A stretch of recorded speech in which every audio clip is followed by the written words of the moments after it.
I ran into this last week. Here's what fixed it for me. If you're looking to switch your phone number from Lebara to Otwo, follow these steps to make the process smooth and straightforward. Step 1. Check eligibility. Before starting the porting process, ensure that your Lebara number is active and not locked. If your account is inactive, you want to be able to transfer your number. Step 2. Request a PSE code. Contact the Lebara customer service to request a porting authorization code PSE. This code is essential for transferring your number and is usually valid for 30 days. Step 3. Sign up with Otwo. Once you have your PSE code, sign up for an Otwo plan. You can do this online or in store. Make sure to provide your PSE code during the sign-up process to initiate the transfer. Step 4. Provide necessary information. Fill out any required forms with your personal details and the PSE code. Double-check that all information is accurate to avoid delays in the porting process.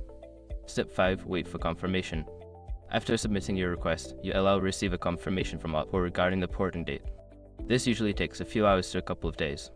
Keep your old SIM until the transfer is complete. Switching your number can be a hassle, but following these steps should help you transition smoothly to Otwo. If you run into any issues, don't hesitate to reach out to customer support for assistance.